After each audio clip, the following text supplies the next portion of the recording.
महाराज चतुरसेन के वाहन सफेद घोड़े अश्वसेन की मृत्यु हो गई थी। राज्य में सभी लोग बड़े उदास थे। महाराज ने पिछले 1 हफ्ते से खाना पीना छोड़ दिया था। उनका कहना था कि मुझे एक ऐसे वाहन की तलाश है जो कि सबसे अलग और विशेष हो, जिसके गुणों को देखकर लोग आश्चर्यचकित हो जाएं और जिसकी शक्ति को देखकर दुश्मन की सेना घबराकर कांपने लगे। राज्य में सभी लोग अपने द्वारा प्रशिक्षित जानवरों को लेकर महाराज के पास आ रहे थे, लेकिन महाराज को कोई भी जानवर पसंद नहीं आ रहा था। जब उसकी सूचना परी लोक तक पहुंची, तो परियों की रानी ने अपने मित्र गरुड़ से इस बात की चर्चा करते हुए कहा, प्रिय मित्र गरुड़, महाराज चतुरसेन एक बड़े ही योग्य, बुद्धिमान और बहादुर राजा हैं, जो कि मुसीबत की घड़ी में सबकी मदद करते हैं। पिछले दिनों उनके वाहन सफेद घोड़े की मृत्यु के पश्चात वाहन की तलाश में उन्होंने खाना पीना छोड़ दिया है और वो बहुत कमजोर हो गए हैं। उन्होंने कई बार मुश्किल घड़ी में परीलोक की सहायता की है। मुझे समझ नहीं आ रहा कि हम उनकी मदद कैसे कर सकते हैं। परी महारानी करो, राज्य में हमारे जादूगर गरुड़ शंकरा दैवी शक्तियों के मालिक हैं और अपनी जादूगरी से इस समस्या का समाधान कर सकते हैं।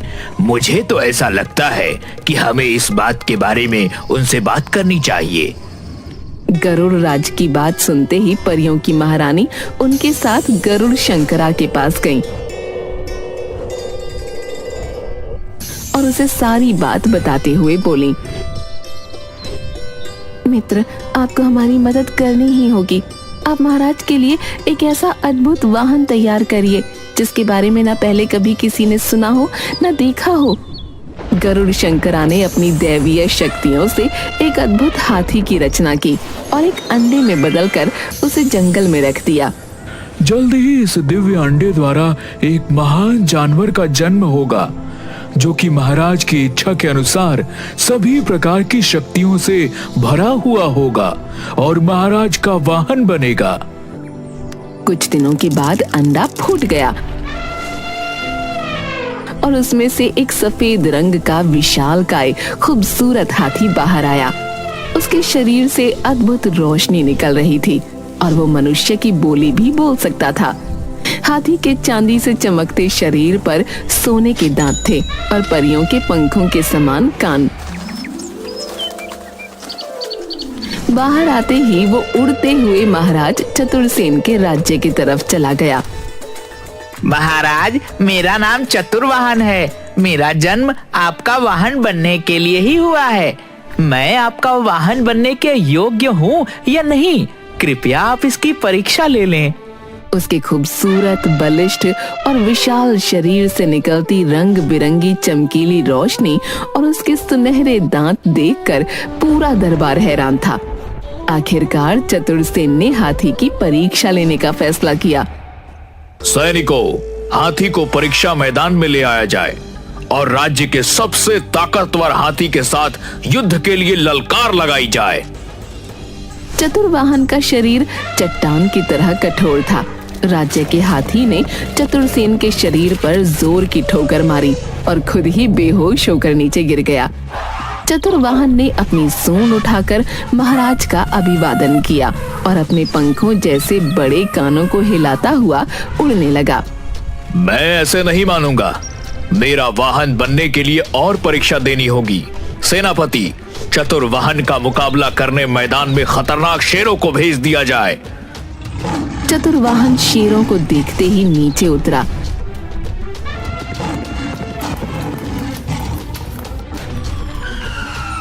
और उसने जादुई शक्तियों से अपनी सूंड को लंबा कर लिया। उसने क्रोध से सूंड को हिलाया तो पूरी सूंड कांटों से भर गई। उसने अपनी खतरनाक सूंड में लपेटकर अपने नुकीले दांतों से दोनों शेरों को एक क्षण में ही मार दिया। चारों तरफ उसकी जय जयकार होने लगी।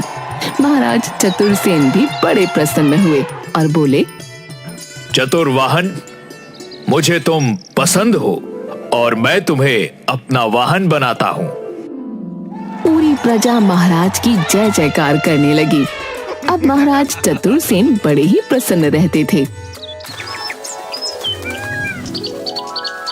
एक बार जब चतुरसेन की पुत्री विजय लक्ष्मी राज्य सरोवर में स्नान कर रही थी तो उसने देखा कि एक खूबसूरत, बलिष्ठ और स्वस्थ शरीर का पुरुष सरोवर के पास खड़ा हुआ वहां लगे सुंदर फूलों से उठने वाली सुगंध का आनंद उठा रहा है।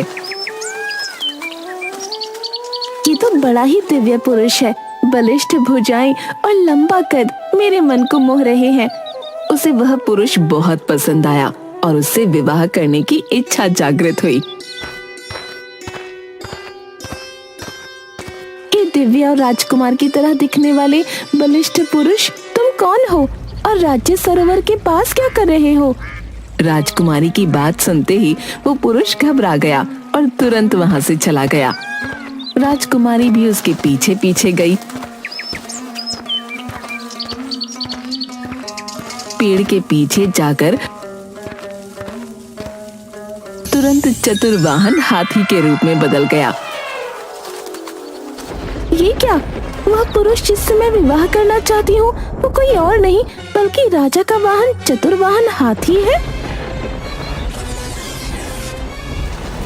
दूसरी तरफ उससे विवाह के लिए दूर दूर से राजकुमारों के रिश्ते आने लगे, लेकिन राजकुमारी चतुर्वाहन के रूप पर मोहित हो चुकी थी। उसे कोई भी राजकुमार पसंद ही नहीं आता था। आखिर क्या बात है बेटी, तुम इतनी उदास रहती हो? पड़ोस के राज्य में वहां के राजकुमार का जन्म उत्सव मनाया जा रहा था। दूर दूर से कलाकार आ रहे हैं, तुम भी आनंद लो, तुम्हारा मन हल्का होगा। महाराज ने राजकुमारी को चतुर्वाहन के साथ उस जन्मदिन में भाग लेने के लिए भेजा।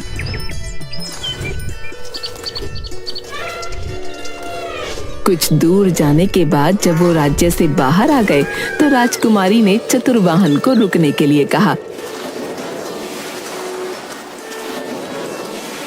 प्रिय चतुर्वाहन, मैं तुम्हारे पुरुष रूप को देख चुकी हूँ।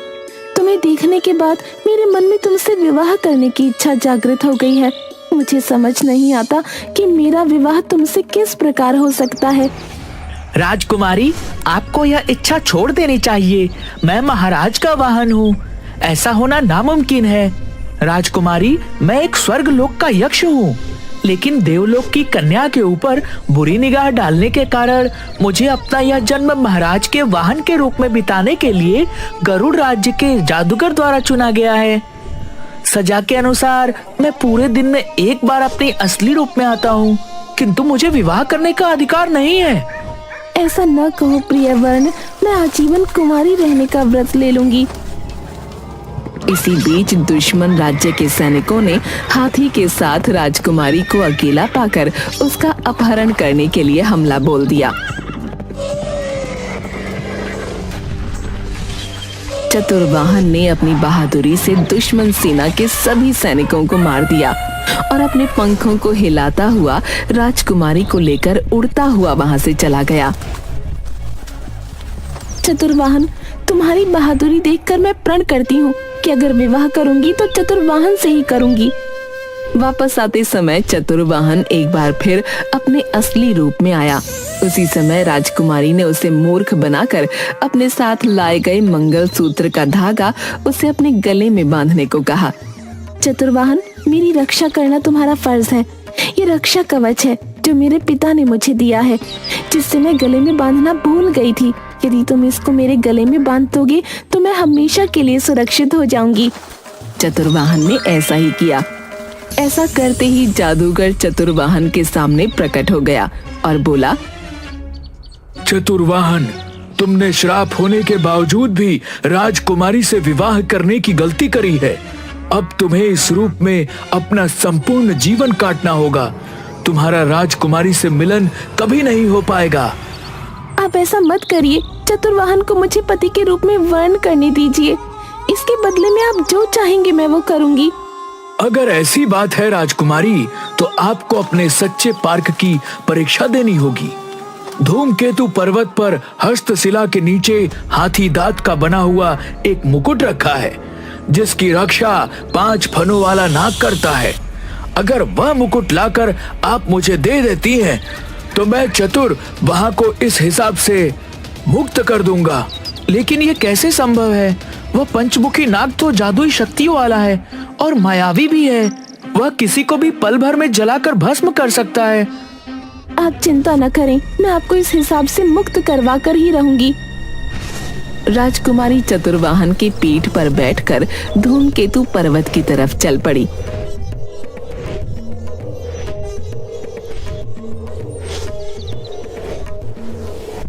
राजकुमारी, हम पर्वत पर तो पहुंच चुके हैं। इसके आगे मैं नहीं जा सकता। आगे की यात्रा आपको अकेले ही तय करनी होगी।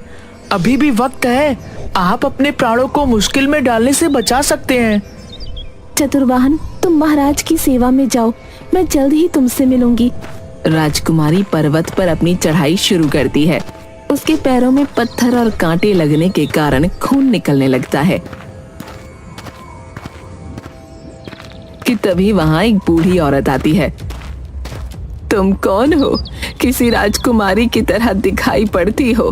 क्या तुम्हें पता नहीं कि पर्वत बड़ा ही खतरनाक है? हर कदम पर खतरा है। लेकिन आप कौन हैं और इस खतरनाक पर्वत पर क्या कर रही हैं?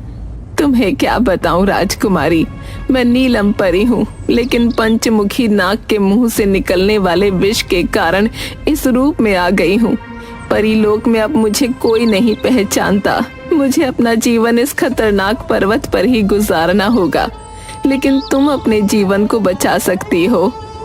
आप परेशान ना हो, आप मेरे साथ महल चलिए, वहाँ आपके खाने पीने की पूरी व्यवस्था की जाएगी। तुम सच में बहुत अच्छी हो। मैं पंचमुखी नाग के महल में दासी का काम करती हूँ। मुझे उसकी मृत्यु का राज पता है। उसे मारने में मैं तुम्हारी मदद कर सकती हूँ, लेकिन उसके लिए तुम्हें मुझसे वादा करना होगा। बताइए माँ, आप क्या चाहती हैं? मैं अपने पति को वापस उसके रूप में पाने के लिए सब कुछ करने को तैयार हूँ। राजकुमारी, अगर तुम नाग को मारना चाहती हो तो तुम्हें चतुर्वाहन के मनुष्य रूप में आने के बाद उसे मेरे हवाले करना होगा। मैं उनकी पत्नी हूँ। यदि उनका त्याग करने से उनका जीवन बढ़ सकता है तो मुझे ऐसा करने में कोई परेशानी नहीं है। आप मुझे पंचमुखी नाग की मृत्यु का रहस्य बताएं। मैं तुम्हें एक गुप्त रास्ता दिखाऊंगी।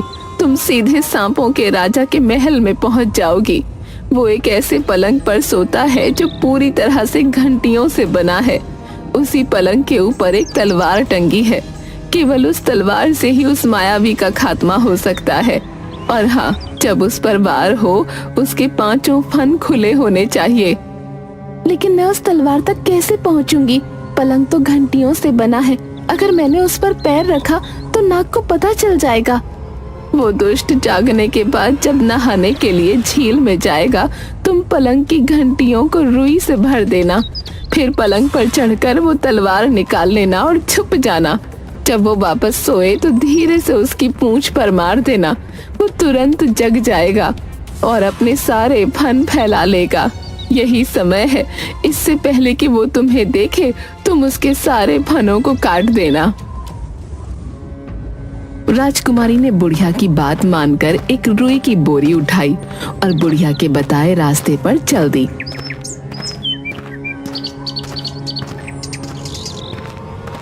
वहां उसने वही किया जो बुढ़िया ने उसे बताया था।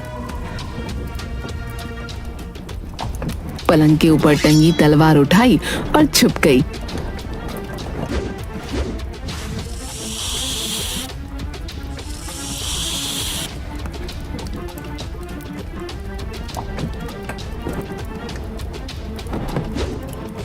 उसने सांप की पूंछ पर वार किया। फिर सांप के जागते ही एक ही झटके में उसके 5 सर काट दिए। सांप के मरते ही पहाड़ सांप की दहशत से मुक्त हो गया। अब मुझे बिना देर किए जादूगर को हठी दांत का मुकुट दे देना चाहिए। राजकुमारी जल्दी से जादूगर के पास पहुंची।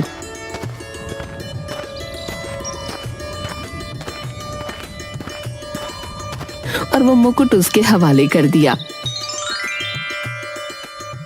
मुकुट के मिलते ही जादूगर ने मुकुट चतुर्वाहन के सर पर रख दिया और देखते ही देखते चतुर्वाहन एक राजा के रूप में बदल गया। राजकुमारी, तुमने मुझे मनुष्य रूप में तो बदल दिया, लेकिन मैं तुम्हारे पिता के साथ अन्याय नहीं कर सकता। वह मुझ पर बहुत विश्वास करते हैं। मैं सदैव उनके वहाँ बनकर रहना चाहता हूँ। लेकिन अब आप पर मेरा अधिकार नहीं है, फिर आपको मैं क्या दे सकती हूँ? आपकी जान के बदले मैंने आपको पर्वत पर रहने वाली परी को दे दिया।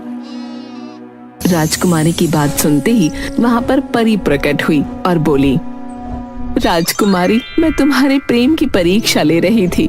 तुम और चतुर्वाहन दोनों ही अद्भुत हो। चतुर्वाहन का महाराज के प्रति प्रेम देखकर मैं तुम दोनों को चतुर्वाहन के प्रतिरूप में एक दूसरा हाथी देती हूँ, जो चतुर्वाहन की तरह ही पूरी भक्ति से महाराज की सेवा करेगा। राजकुमारी महाराज को सारी बात बताती है। राजकुमारी के प्रेम और चतुर्वाहन की ईमानदारी से महाराज बहुत खुश होते हैं और धूमधाम से राजकुमारी का विवाह चतुर्वाहन के साथ हो जाता है और उसे राज्य का सेनापति बनाया जाता है। वो राजकुमारी के साथ उसके पति के रूप में खुशी खुशी जीवन बिताने लगता है।